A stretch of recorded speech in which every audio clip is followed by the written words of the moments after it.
साथ बात करने के लिए आज नीतीश प्रभाकर जी हैं, उनके सुपुत्र। और प्रभाकर चौधरी जी जब तक रहे इस दुनिया में शायद ऐसा कोई इंसान नहीं होगा जो नहीं पहचानता होगा। अब इनके कंधा पे बहुत सारी जिम्मेदारियां बढ़ गया है, क्योंकि उनके देहावसान हो जाने के बाद सारा चीज नीतीश प्रभाकर जी के कंधे पे है। ऐसे में आज हम इनसे बात करते हैं और जानने के प्रयास करते हैं जो अलीनगर विधानसभा की क्या कुछ स्थिति है। सर, सबसे पहले हमारे चैनल पे स्वागत। आप लोगों का भी बहुत बहुत धन्यवाद। हेडलाइंस मिथिला को सबसे पहले मैं बहुत धन्यवाद देता हूँ। सर देखिए, आपका पिताजी का नाम काफी रोशन नाम था। उनका देहावसान हो जाने के बाद सारा जिम्मेदारियां आपके कंधों पे आ गया है और राजनीति परिदृश्य देख रहे हैं, 2025 विधानसभा नजदीक है। ऐसे में क्या कुछ तैयारियां हैं आपका? ये आपका कहना सही बात है कि मेरे पिताजी के जाने के बाद जो है सो जनता का जो मेरे प्रति रुझान था या हमारे परिवार के प्रति एक जो सहानुभूति थी, वो उनके जो श्राद्ध कर्म है उसमें देखने को हम लोगों को बहुत बखूबी से मिला था। बहुत लोगों को हमने जो जहां तक हम लोगों से याद रह पाया, हम लोगों ने उनको न्योता दिया। बहुत लोग छूट भी गए हम लोगों से, लेकिन वो लोग भी आए थे और कुछ लोग तो उसी कार्यक्रम में बोलना शुरू किए कि भाई मालिक चले गए। और क्योंकि मालिक मेरे पिताजी को लोग प्रेम से मालिक बोलते थे। ठीक है, क्योंकि उनका नाम इतनी ज्यादा था। हम ये कह रहे हैं जो जब से हम न्यूज की शुरुआत किए हैं और खास करके अलीनगर विधानसभा की बात करें तो प्रभाकर चौधरी के नाम शायद कोई गांव कोई पंचायत में नहीं गुजरता होगा। इसीलिए आपके कंधों पे बहुत बड़ी जिम्मेदारियां हैं। जी, यही बात सही है कि इस नाम को लोग बहुत प्यार करते थे और हम लोग उस समय नहीं समझ पाए इस बात को। अभी मैं क्षेत्र में घूमने जाता हूँ तो बहुत लोग मिलते हैं और वो बोलते हैं कि भैया आप आइए और जो आपके पिताजी का एहसान हम लोगों पर है वो किसी तरह से हम लोग इस बार जो है उसको पूरा करेंगे, आपका मदद करके सधाने का कोशिश करेंगे। लोग आज भी आपको उतना ही प्यार देते हैं जितना आपको पिताजी को देते थे। शायद मेरे पिताजी से ज्यादा मुझे देते हैं, क्योंकि मैं जो मेरे पिताजी के समकक्ष के लोग हैं, मैं उनके यंगर जनरेशन में हूँ, तो मुझे अपना बच्चे के तरह या अपना बेटा के तरह हमको प्यार देते हैं। और ये अपने लिए अपने आप में जो है सो मेरे लिए बहुत गर्व की बात है और ये एक बहुत बड़ी जिम्मेदारी है कि एक बेटा अपने परिवार का, अपने घर का जैसे जिम्मेदारी रखता है, मैं किसी तरह से अपने जीवन काल में इस जवाबदेही को बखूबी निभा सकूं। आपसे और अपने अलीनगर की जनता से यही कामना करता हूं कि उनका ये प्रेम बना रहे ताकि मैं इस भार को बखूबी उठा सकूं। सर, कुछ ही दिन बाद एनडीए की यहाँ पे कार्यकर्ता सम्मेलन है, कुछ ही दिन बचा हुआ है। क्या अभी तक कितने लोगों को अब घर-घर पहुँचे हैं और नीतीश कुमार लगातार कह रहे हैं जो उनके जो कामकाज हैं, उनके कार्यकर्ता हर घर में उनके काम को ज़िक्र करें। अभी तक कितना सफलता प्राप्त की है? अभी तक मैं ताडी प्रखंड के 7-8 पंचायत में गया हूँ, घनश्यामपुर प्रखंड के 7-8 पंचायत में गया, अलीनगर के में 1-2 पंचायत में गया। तो मैं हर जगह जाकर यही 2-3 मुद्दा को बार-बार रख रहा हूँ। एक तो वोटर लिस्ट का मुद्दा है हम लोगों का, कि जो भी लोग हैं घबराए नहीं, अपना नाम जो है सो वोटर लिस्ट में जुड़वा लें। किसी कारणवश अगर किसी का नाम नहीं आ रहा है, तो उसमें घबराए बिना सहयोग कीजिए और इस वोटर लिस्ट में नाम जुड़वाइए। साथ ही सरकार का जो भी योजना है, ताकि अगर वोटर लिस्ट से एक बार आपका नाम कट जाता है, तो किसी भी योजना का लाभ लेने में आप लोग को आगे दिक्कत हो जाएगा। आगे सरकार की बहुत सारी नीतियाँ आने वाली है। इन सब चीज़ों को देखते हुए ये एक अहम मुद्दा है। उसके बाद सरकार की अलग-अलग नीतियाँ हैं। अभी सरकार ने जिस तरह से लोगों को अभी एक क्या कहें उसको, ये बिजली वाला जो मुद्दा है, 125 यूनिट फ्री वाला, इसमें लाखों करोड़ों रुपए सरकार इस तरह से आमजन में बाँट रही है। 1100 रुपए वृद्धा पेंशन हो गया, विकलांग पेंशन हो गया, विधवा पेंशन हो गया। ये जो भी मतलब पेंशन था 400 रुपए से 200 से 400 हुआ और 400 से बढ़ाकर सीधे 1100, लगभग 3 गुना हो गया। ये देखकर एक लोगों में अलग ही उत्साह है कि भाई अगर कोई कर सकता है तो माननीय मुख्यमंत्री जी की सरकार है। एनडीए की सरकार है और माननीय मुख्यमंत्री हमारे जो आदरणीय हैं, गार्जियन हैं, माननीय नीतीश कुमार जी, और हम लोगों की प्रेरणा है, और खासकर मेरे तो बहुत ही बड़े, क्योंकि इत्तेफाक की बात है कि मेरा नाम भी उनके नाम पर ही रखा हुआ है। सर, और दूसरी बात ये है, जो अलीनगर विधानसभा से अगर आपके नाम सबसे ज़्यादा चर्चा के विषय बना हुआ है। अगर आपको टिकट मिलता है तो आप क्या कुछ करेंगे अलीनगर विधानसभा के लिए? अलीनगर विधानसभा जो है सो ये एक कर्म क्षेत्र है मेरे पिताजी का, और यहाँ पर उन्होंने चुनाव से पहले और राजनीति में आने से पहले भी और उसके बाद भी बहुत सारा काम किया है। ये मेरे लिए मातृभूमि अलीनगर की जनता का जो प्रेम है, ये इसको मैं अलग कुछ कह नहीं सकता। जहां तक रही बात काम करने की, तो मैं आपके माध्यम से यह आश्वस्त करता हूं सबको कि मैं हर जगह हर मौके पर एक बेटी की तरह खड़ा रहूंगा, हर समाज के बीच में रहूंगा, और जो मैं पिछले 1 डेढ़ साल से निरंतर रहने का कोशिश भी कर रहा हूँ, चाहे कहीं बाढ़ का मौका आया हो या कहीं अगलगी का मौका आया हो, जहाँ तक जो बन पड़ा है, मैं अगर इस क्षेत्र में रहा हूँ तो अपना उपस्थिति जरूर दर्ज किया है मैंने, और किसी कारणवश अगर दूर रहा हूँ तो बाद में आके भी मैंने वहां पर अपने आप को उपस्थित किया है। तो विकास की जहां तक बात है, तो सरकार निरंतर विकास कर रही है, और ये एनडीए की सरकार में माननीय मुख्यमंत्री जी के हम लोग जो प्रेरणा से चल रहे हैं, उनके आदेश से चल रहे हैं, उनकी अगुवाई में चल रहे हैं। तो माननीय मुख्यमंत्री जी का जो ये सोच है और उनके जो कार्यशैली है, उसको देख के हम लोग ये सतत देख रहे हैं कि पग पग पर जो है सो विकास हो रहा है। काम 19-20 कहीं भी होता है, उसमें थोड़ा सा समाज को भी सहयोग करने का जरूरत है। तो ये विकास हो रहा है और आगे विकास निरंतर चलता रहेगा।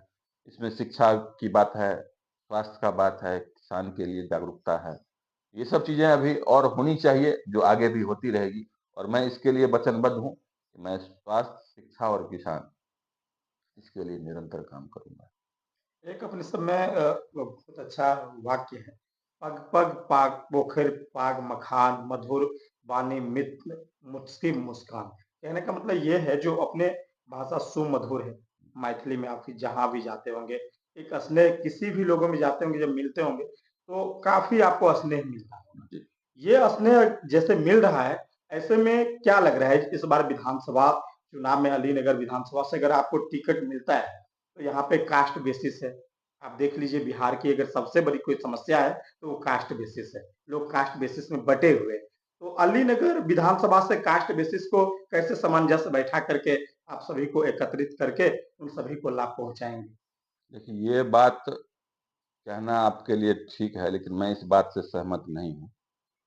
जाति आधारित राजनीति किसी भी तरह से सही नहीं है, और कोई भी पार्टी इस चीज को नहीं करती है।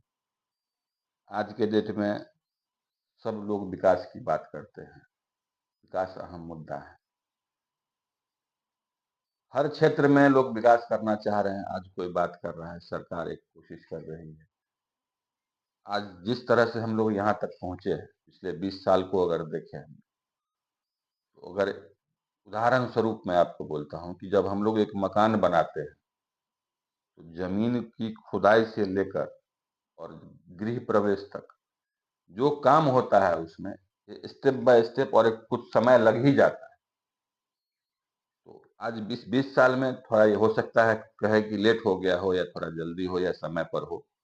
ये सबका ना आंकने का अपना अपना पैमाना है। लेकिन मुझे जहां तक लगता है कि अब बिहार उस चीज के लिए तैयार है कि हम लोग एक लंबी उड़ान भर सकें। कल कारखाना और जिस तरह से उद्योग के लिए, रोजगार। रोजगार के लिए एक उड़ान भरने को तैयार है बिहार। हमारे मिथिला के जो एक प्रसिद्ध नेता हैं, माननीय संजय झा जी, वो ज्यादातर जगह पे घूम कर यही कह रहे हैं कि आगामी 5 वर्षों में बिहार अपने आप को बदल देगा। वो कल कारखाने की बात हो, रोजगार की बात हो, पलायन की बात हो, इन सब चीजों को लेकर देखिएगा तो बहुत सारा काम हो रहा है। और हाल में ही इसका एक दृश्य देखने को मिला है कि पटना में मेट्रो का एक परीक्षण था, वो सफल रहा है। तो इस तरह से ऐसा आप नहीं कह सकते कि सरकार काम नहीं कर रही। गति थोड़ा-सा है, कम-ज़्यादा होता है। तो अगर गति कहीं कम भी होता है, तो कहीं अगर उलझनें आती हैं, तो उसको फेस किया जाता है। तो इस तरह से होता है काम। तो सरकार की नीतियाँ हैं, काम कर रही हैं और आगे भी काम करेगी। सर एनडीए और खास करके एनडीए और जिस तरह से नीतीश कुमार साथ चल रहे हैं, ऐसे में क्या लग रहा है 243 सीट में इस बार मैं जिस तरह से क्षेत्र घूम रहा हूँ और लोगों का जो रिस्पॉन्स, उनका जो व्यवहार मुझे देखने को मिला है, तो पता है हमको क्या करना है। ऐसे लोग बोल रहे हैं? ऐसे बोल भी देता हूँ कि हम उस पार्टी से हैं, हम उस पार्टी से हम आए हैं। बोलते हैं कि ठीक है, जाइए, जाइए, जाइए। इससे आपके प्रति, आपके पार्टी के प्रति काफ़ी समर्पित लग रहा है। काफ़ी निश्चिंत होकर सोच रखा है कि इस बार एनडीए की सरकार पे जी हमारे मुख्यमंत्री होंगे पुनः, और सब लिए कामना करते हैं कि ऐसा मुख्यमंत्री दोबारा नहीं मिलेगा हम लोगों को। हमारे आदरणीय हैं और उनकी अध्यक्षता है कि वो और फिर से विकास को बिहार का नेतृत्व करें विकास के मार्ग पर। तो इस तरह से एनडीए की सरकार और माननीय मुख्यमंत्री जी को दोबारा सब देखना चाहते हैं। विधानसभा से नीतीश प्रभाकर चौधरी को अगर टिकट नहीं मिलता है, तो ऐसे में मिलना न मिलना ये अलग बात होती है। समाज सेवी और अलीनगर का बेटा बनकर यहाँ पे जो भावना थी, मैंने उस चीज़ को वो निरंतर आप में भी झलक रहा है। मैंने उस चीज़ को काम कभी बंद नहीं करूँगा, ये निरंतर चलता रहेगा। इसमें अड़चनें आती है, जाने तो राजनीति ना कहें इसको, इस समाज सेवा में आया हूँ पिताजी के पद चिन्हों पे चलते हुए। तो ये जनता की माँग पर आया है। उनका मार्गदर्शन समय-समय पर मिलता रहता है, चाहे जो भी कोई हम लोगों का पार्टी का कार्यक्रम रहा है, एनडीए का सम्मेलन हो, हमारे पार्टी का सम्मेलन हो।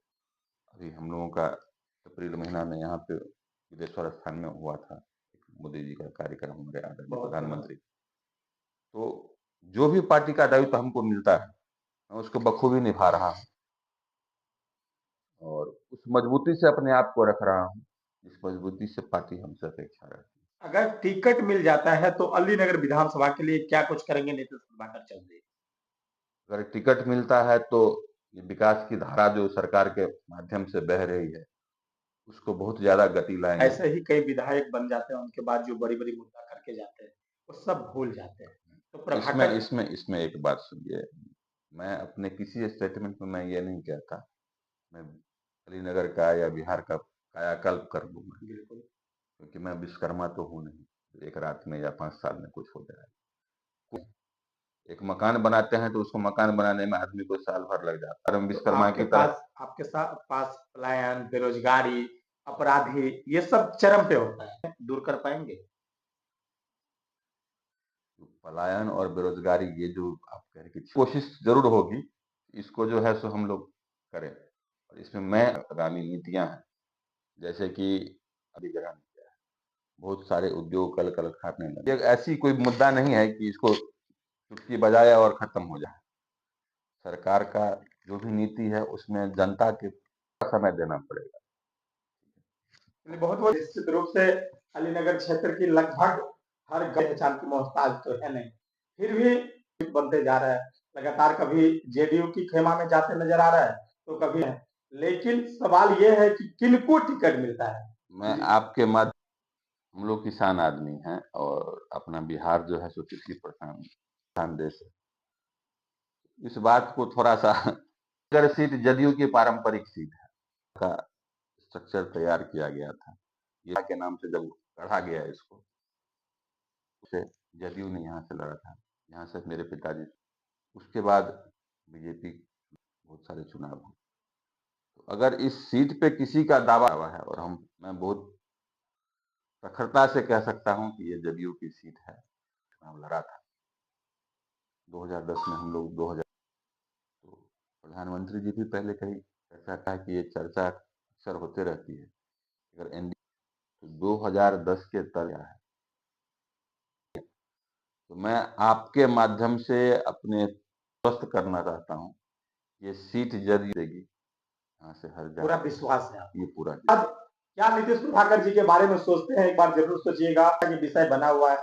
सर कह रहे हैं जो ये जेडीयू का सीट हुआ करता था, लेकिन 2010 की तर्ज पे अगर लड़ा जाए तो निश्चित रूप से अलीनगर विधानसभा की सीट निकाला जाएगा।